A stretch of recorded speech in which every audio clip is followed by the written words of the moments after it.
नमस्कार, मैं यशपाल हंस करनाल से ज्योतिष की चर्चा आजकल उपायों पर बात कर रहा हूँ और जब तक बन पड़ेगा करता रहूँगा। उपाय ज़रूरी हैं। हर चीज़ का हम उपाय करते हैं। हमारा गाड़ी ख़राब हो जाए तो उसका भी उपाय होता है, उसको रिपेयर कराया जाता है। शरीर खराब हो जाए तो उसका भी उपाय कराया जाता है। अब बढ़ती उम्र के साथ साथ मुझे ये लगा कि मेरी एक आँख में प्रॉब्लम है, उसका भी उपाय कराया गया। लेकिन उपाय करने वाले अलग अलग होते हैं, जिसका काम वही करता है। हम आचार्य लोग हैं, हम आपको ग्रहों के बारे में बताते हैं। अक्सर आपने कुंडलियों के अंदर, मैं अपनी वार्ता को शुरू कर रहा हूं, अक्सर कुंडलियों के अंदर आपने शनि और राहु को इकट्ठा देखा होगा, शनि और मंगल को इकट्ठा देखा होगा, शनि और सूर्य को इकट्ठा देखा होगा, शनि और केतु को इकट्ठा देखा होगा। और ऐसे व्यक्तियों को आपने ये पाया होगा कि इनके मन में दया की भावना बहुत कम है,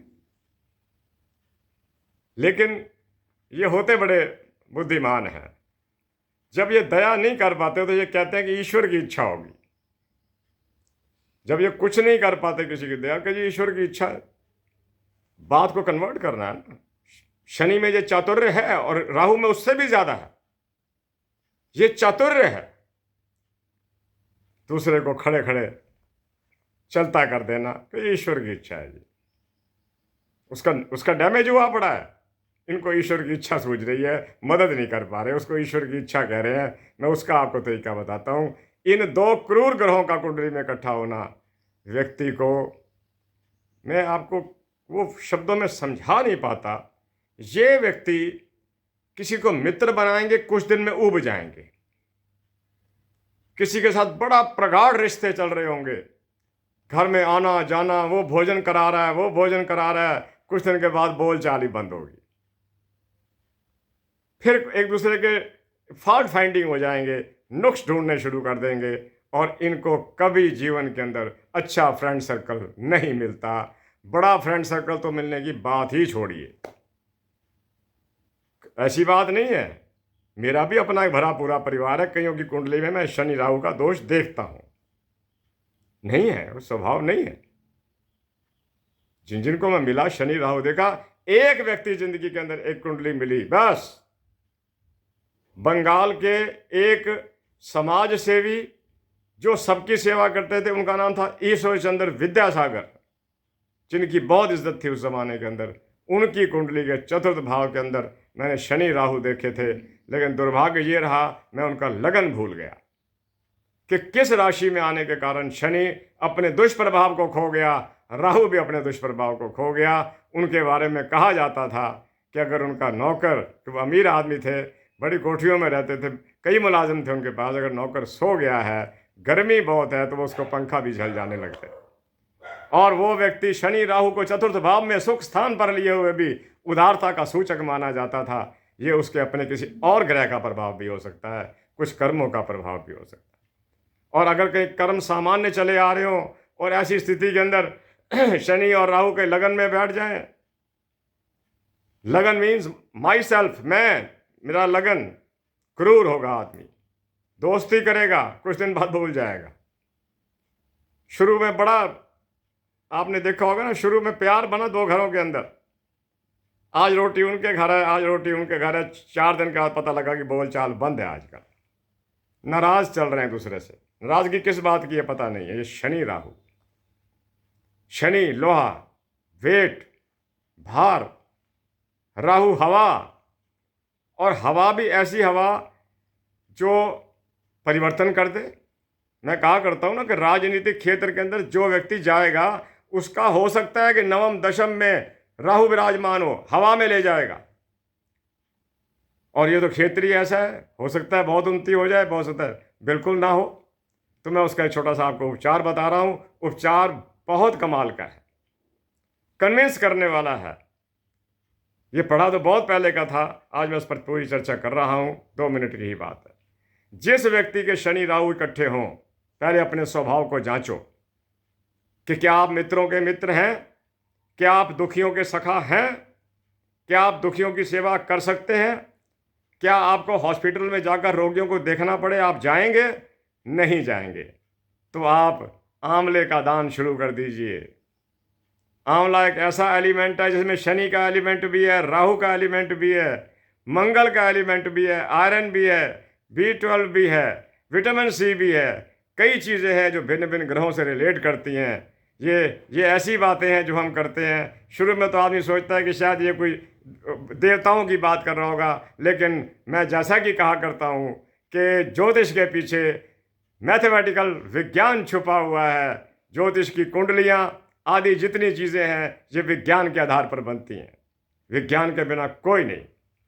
ये ज्योतिषाचार्य थे पुरातन काल के, जिन्होंने पृथ्वी की गतियों को भांपा, जिन्होंने ये बताया कि सूर्य में से पृथ्वी निकली है, सूर्य में से ही चंद्रमा निकला है, बुध कहाँ से निकला है, ये कहाँ से बनते चले गए और कैसे ये खगोल व्याप्त होता चला गया, और सारे ग्रह चल रहे हैं, कोई रुकता नहीं है, हर चीज़ संसार की गतिमान है। मुझे एक मेरे दोस्त ने पूछा था कि आपके सामने गिलास पड़ा हुआ है, ये तो गतिमान नहीं है। मैं कहा ये भी गतिमान है, जैसे पृथ्वी दौड़ रही है ये भी उसके साथ साथ दौड़ रहा है, क्योंकि ये पृथ्वी पर पड़ा हुआ है। कुछ मुद्दत के बाद देखना ये घस चुका होगा। संसार की हर चीज़ गतिमान है।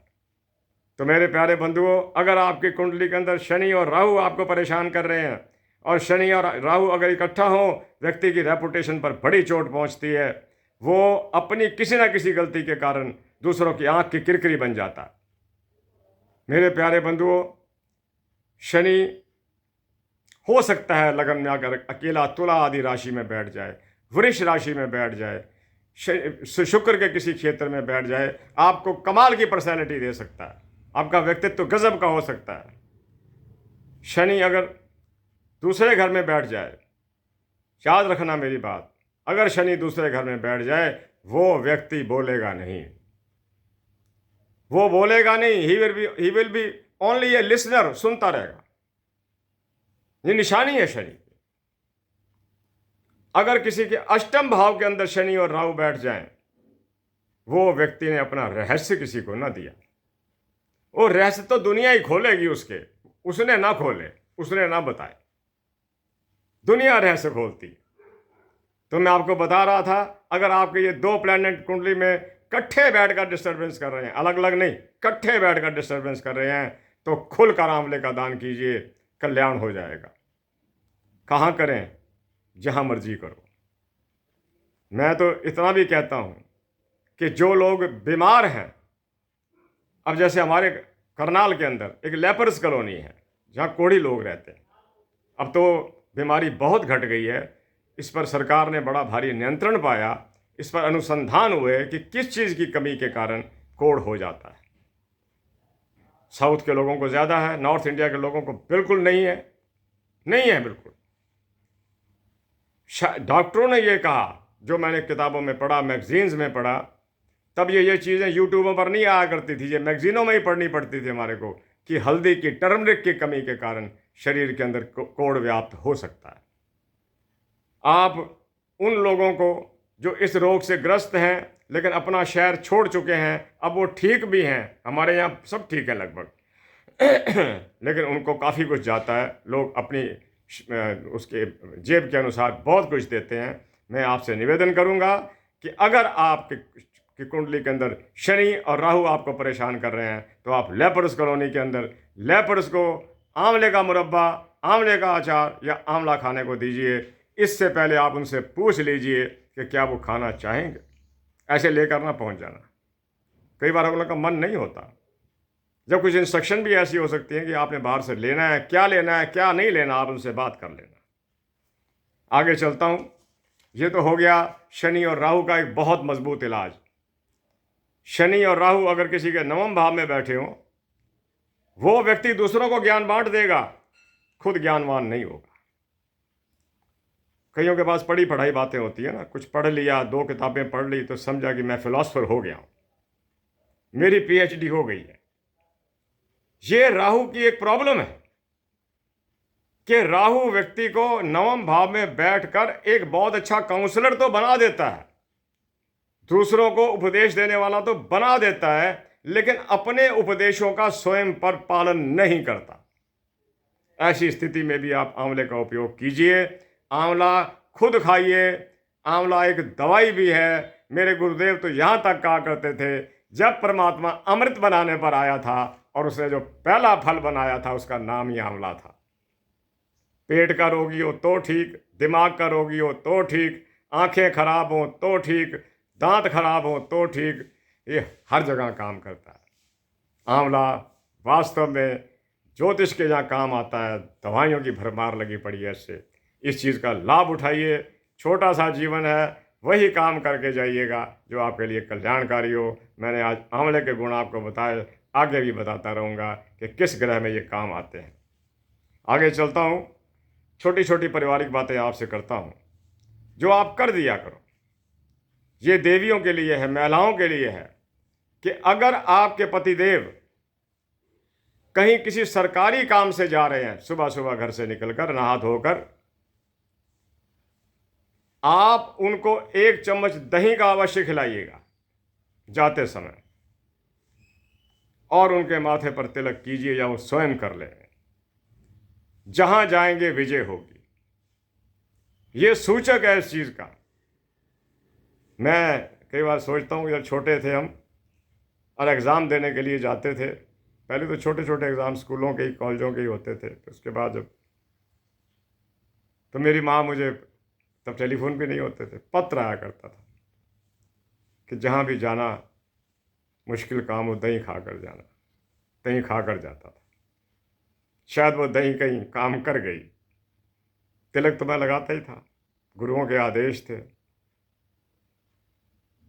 तो मैं आपको ये बता रहा हूँ कि अगर आपके पतिदेव या घर का कोई व्यक्ति जा रहा है, कोई मुकदमे में, कचहरी में, तारीख है, किसी ने बुलाया है, कुछ लगता है कुछ गड़बड़ है, दही का चम्मच, माथे पर तिलक, आज्ञा चक्र को जगा दीजिए, वो वहाँ बात करने में सक्षम हो। जब आदमी बात करने में सक्षम नहीं होता, उस समय वो अपना तर्क ही पेश नहीं कर पाता। मेरे प्यारे बंधुओं, 12 मिनट हो गए हैं। मैं चाहता नहीं कि वीडियो लंबा हो। अब तो मैंने एक अपना संकल्प सा बनाया हुआ है कि पहली बात आपसे कर कर दिन शुरू करना है। और अच्छा, बहुत अच्छा, आपकी शुभकामनाएं जब मुझे मिलती हैं, मैं गर्वान्वित महसूस करता हूँ अपने आप। मैं गर्व महसूस करता हूँ कि मुझे उन लोगों की दुआएं मिल रही हैं जो मुझे सब्सक्राइब भी करते हैं, कमेंट्स में मेरा आदर भी करते हैं। हाँ, मुझे याद आया, कल एक सज्जन ने मुझे कमेंट्स में लिखा, मैंने कल कहा था ना कि जिस प्रकार एक माता अपने आंचल से अपनी संतानों को ढक लेती है, हे परमात्मा तू मुझे मकान से आच्छादित कर ताकि मैं दुखों से दूर रहूं, मेरा घर अपना हो। तो उन्होंने पूछा जी कि इसका संस्कृत में के जो है मंत्र दीजिए। तो मैं वो पुस्तक आज ले आया हूँ, ये अथर्ववेद। भाई साहब, अगर आप सुन रहे हो तो सुन लीजिए, ये अथर्ववेद का 18वां अध्याय है। इसके 41 नंबर पेज पर ये दूसरा मंत्र है। पढ़िएगा और पढ़कर मुझे भी भेजिएगा। मैं इसकी फ़ोटो खींच के भेज देता अगर आप मेरे साथ व्हाट्सएप पर होते। मैं जो भी बात करूँगा पढ़ के करूँगा, तर्क के आधार पर करूँगा। आपने वैसे पूछा तो भी आपका धन्यवाद, और अगर आपने मेरा एग्ज़ाम लेने के लिए पूछा तो आपका बहुत बहुत धन्यवाद। 18वां अध्याय अथर्ववेद, 41 नंबर पेज, दूसरा मंत्र।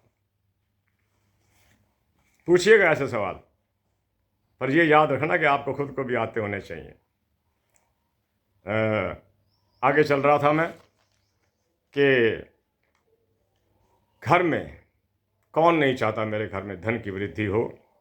हर व्यक्ति चाहता है धन का बाहुल्य हो, मैं कुछ लेना चाहूँ ले लूँ। परमात्मा मुझे सामर्थ्य देना, मेरी जो इच्छाएं हों पूर्ण हों, मेरी संतानें उच्चतम शिक्षा को प्राप्त करें, धन की कमी के कारण उनकी विद्या में कहीं बाधाएं ना पड़ जाएं। तो मैं आपको एक बात बताता हूँ, ये सारा डिपार्टमेंट जो है कि महाराज बृहस्पति के पास है। उच्च विद्याओं का डिपार्टमेंट बृहस्पति के पास है। मैं आपको एक और बात बताता हूँ, बात काट नहीं रहा, इस बात को आगे कंटिन्यू करता हूँ। जिसका अष्टम भाव में बृहस्पति बैठा हो, जिसका अष्टम भाव में बृहस्पति बैठा हो अकेला, ये ना हो कि साथ में शनिदेव भी आए हुए हैं, सूरज देव भी बैठे हैं, सूरज के बैठने के कारण बृहस्पति देव अस्त हो गए हैं। नहीं, विवादित नहीं होना चाहिए। आठवां घर विवादित नहीं। आठवें घर में अगर बृहस्पति बैठा हुआ है, वो व्यक्ति भले ही स्कूल कॉलेजेस में गया नहीं गया, लेकिन दूसरे घर पर बृहस्पति की दृष्टि होने के कारण विद्वान जरूर होगा। और अगर वो व्यापार में है, अनपढ़ होकर भी कुशल व्यापार करता होगा। आगे चलता हूं, मैं बता रहा हूं आपको कि धन की वृद्धि के लिए मैं बृहस्पति का उपचार बता रहा हूं। बृहस्पति का उपचार केला है। जो भी पीली वस्तु खाने की होगी उस पर कहना कि बृहस्पति रिलेट करेगा ही करेगा। इसलिए मैं कहता हूं जिसका बृहस्पति बहुत अच्छा हो, पीला वस्त्र धारण किया करो। और जिसका बृहस्पति ठीक ना हो, पीला वस्त्र भूल कर भी ना पहनना। जौन सा ग्रह आपका अच्छा हो उसी का वस्त्र पहनो, जौन सा ग्रह आपका अच्छा हो उसी का नग पहनो। और इन चीज़ों पर धन नष्ट करने की ज़रूरत नहीं। मुझे याद है, मैं एक ऐसे विद्वान को जानता हूं जो कहते थे पुखराज क्या पहनाना है। अरे अकीक आते हैं ना पीले रंग के, उसकी रिंग बनवा दो इसको, थोड़े पैसों में आ जाएगी, चांदी में बन जाएगी। तो वो ऐसा ही करते थे और परिणाम भी सुखद मिले, ऐसी कोई बात नहीं थी। अपना धन बचाइए, आप विज्ञान को समझिए, मैथमेटिक्स को समझिए और उन बातों में ना पड़िए जो केवल हाँ ऐसा कर लो जी। नहीं, तर्क दीजिए साहब कि ऐसा क्यों किया जाए। अगर आप तर्क नहीं दे पा रहे तो मतलब ये तो फिर कहीं कहीं कहानी हो गई। वैसे तो बहुत कुछ फिर करने को है, बहुत कुछ भी। रोटी भी खाओ तो इस तरह खाओ, ये चीज़ खाओ, ये चीज़ नहीं खाओ, इस वार को ये खाओ, इस वार को ये ना खाओ, तो वो जीवन थोड़ा बोझल हो जाएगा। खाइए, सात्विक भोजन खाइए, समय पर खाइए, आसन बनाकर खाइए और भोजन से पहले भोजन को प्रणाम करके खाइए।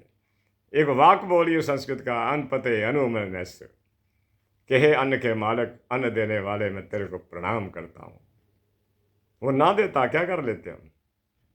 आगे चलता हूँ कि नारियों को चाहिए कि केले का दान करें, हो जाते हैं दान, कोई ऐसी बात नहीं। और अपनी सासू माँ या वृद्धा नारी, कईयों की सास नहीं होती, कोई वृद्धा नारी, अड़ोस पड़ोस में वृद्ध बहुत है जो ललायत है कि हमारी कोई इज्जत करे, इज्जत करने वाला नहीं मिलता। आप उसके चरण स्पर्श कीजिए जिसके चरण स्पर्श किसी ने ना किए हों, और फिर उसके आशीर्वाद प्रस्फुटित फटते हुए देखिए। मैं आपको बताता हूँ, ये एक बड़ा अच्छा नुस्खा है, बड़ों के चरण स्पर्श करना। आपने बड़ों के चरण स्पर्श किए नहीं और धारा प्रवाह आशीर्वाद आए नहीं, और आशीर्वाद लगे ना और बद्दुआएं भी लगे ना, ये दोनों चीज़ें लगती हैं, ये लगने के लिए ही बनी है। जैसे करंट लगता है ना, ऐसे ही बद्दुआएं लगती हैं। और जिस प्रकार अमृत धारा इंसान पर पड़ती है, ऐसे आशीर्वाद की धारा पड़ती है। ये करते रहना। मेरा चैप्टर लंबा होता जा रहा है और मैं देख रहा हूँ कि मुझे 18 मिनट तो यही हो गए हैं। खैर, अंतिम बात करता हूँ। हमारी इच्छा होती है कि हम घर में वास्तु का ये करें, वो करें, ऐसे करें, वैसे करें।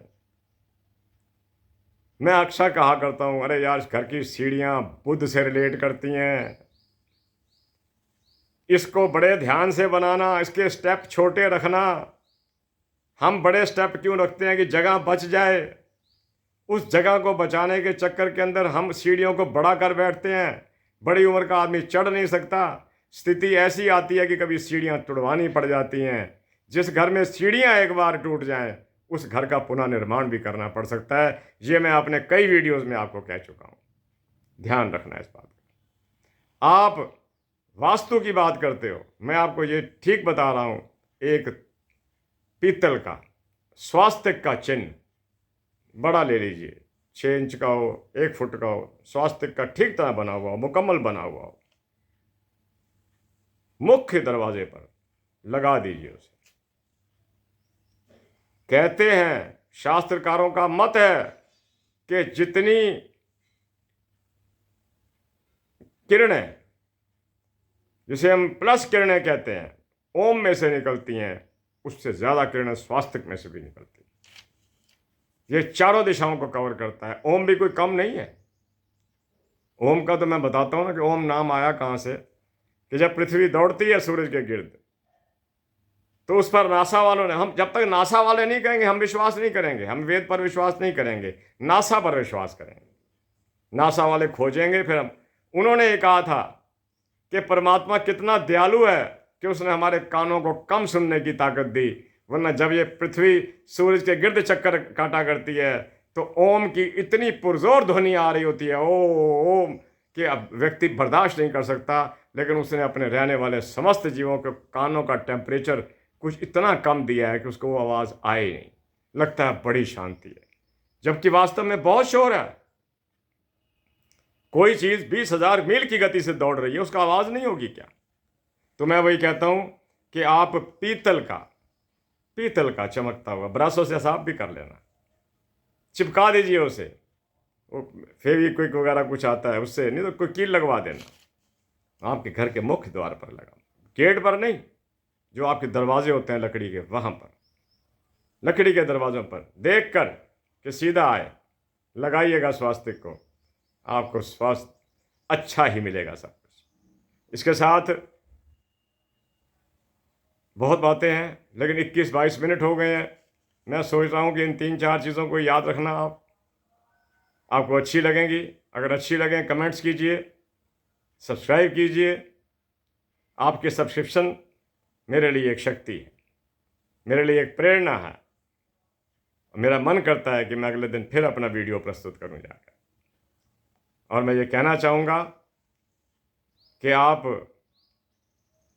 जो मुझे सवाल पूछते हैं, अपना डेट ऑफ बर्थ भेजते हैं, आपके डेट ऑफ बर्थ का मुझे भेजने का कोई फ़ायदा नहीं है। मेरे पास अगर इतना समय होता तो कि मैं आपकी कुंडली बना सकता, तो इतना समय नहीं होता। ऑफिस को मेंटेन करना होता है, बढ़ती उम्र है। आप आइए, मुझे मिल लीजिए, या व्हाट्सएप पर बात कीजिए, डेट ऑफ बर्थ भेजिए, वहाँ से हम आपको बता देंगे कि आपको कैसे करना है, कैसे डील करना है, आपको मेरे साथ, मेरे ऑफिस को कैसे डील करना है और कैसे अपना बताना है। ये चीज़ें वहीं पता लगेंगी। ऐसे लिख दिया जी मेरी ये डेट है, मैं क्या करूँ उसका? नहीं, मत अपने आप को धोखे में रखो, नहीं देखना किसी ने, समय ही नहीं है। और जो मेरे पास स्टूडेंट, नाम तो स्टूडेंट है कि पढ़ने आते हैं, कई लोग उसमें रिटायर्ड अधिकारी भी हैं। वो कहते हैं शौक़ है, मेरा मन भी है, जितना पढ़ जाऊंगा ठीक है। तो अभाव रहता है, जितनी बात मैं आपसे कर सकता हूँ मैं करता हूँ, जितना आपको बता पाता हूँ बताता हूँ। अब किसी ने वेद का मंत्र पूछ लिया था, उसको भी जवाब दे दिया है कि 18वां अध्याय है, 41वां पेज है, दूसरा मंत्र है, पढ़ लेना। याद रखना कि माता कैसे आंचल से बच्चे को अपने छुपाती है और वो परमात्मा से कहता है कि मुझे मकान से आच्छादित कर और मेरी रक्षा कर, मेरी इज्जत रख। इसी के साथ मैं यशपाल हंस आपसे आज्ञा चाहता हूँ और आशा करता हूँ कि आपका जीवन कल्याणमयी हो, सुखी हो, शांति हो। और वेद का आता है, ओम देव शांति अंतरिक्षगं शांति पृथ्वी शांति रापा शांति रोषदया शांति वनस्पतया शांति विश्वे देवा। ये शांति शब्द पहले लग जाता है। विश्वे देवा शांति, ब्रह्म शांति, शांति हो। अगर जीवन में शांति नहीं है तो रह क्या गया हमारे पास? हम तो डेफिशिट, घाटे में चल रहे हैं, कलेशित हो रहे हैं। तो इसी के साथ मैं यशपाल हंस आपसे फिर आज्ञा चाहता हूँ, और इस आशा के साथ अगर ईश्वर ने कल का दिन दिखाया और मुझ में शक्ति रही, कल फिर कुछ नई बातों के साथ आपके सामने आऊँगा। जय जगत, जय भारत, नमस्ते, नमस्कार।